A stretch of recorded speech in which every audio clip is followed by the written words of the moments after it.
last season was in your face tie and dye and leather. This season the tie and dye is at the back, so I've done a lot of reverse applique. I'm still playing with the dyes, I'm still crushing, crumpling, tying fabric and playing with it, and I'm adding leather to it. But newer ways, newer motifs, giving it a new direction, but I'm sticking to the basic anti-fits. The inspiration came from the paper fold man, and we thought it's a good way of representing a human chain. So, we really need this at this point of time in the world, The textures that we do, we usually do see what the right side is of the embroidery. We tend to use the wrong side of it. So, it becomes more, what do you call, like, it becomes 3D, it becomes more grungier, so that's how.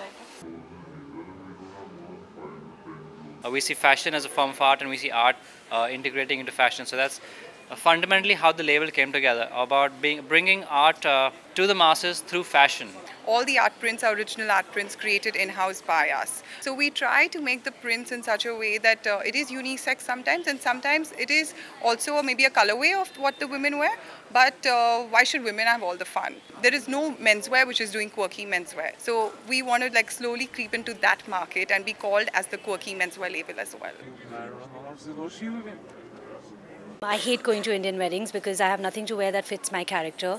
So I have to suddenly turn into a Bollywood actress, which I hate doing. And I've been dying to work with Bandhani. I never got a collection where I could put that perfectly. So this time I was like, I'm just going to start with Bandhani and then work backwards. The few Indian silhouettes that I always play around with, I love the Pathan suit, I love the saris.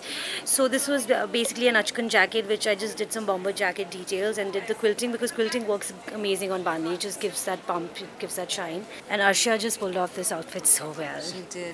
Yeah, because she's such a boy, so it worked nicely. So we did these track pants in jersey with like Zardozi embroidery just to add that bump. This time our collection has been inspired by one of our favorite poets, Charles Bukowski, and his poetry. So it's androgynous, it's sportswear, we're doing luxury, and we played with a little bit of color accents.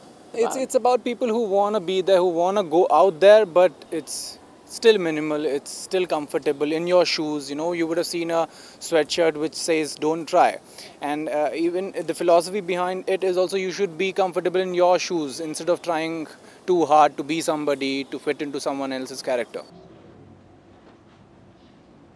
It's been 20 years that we've been working in India.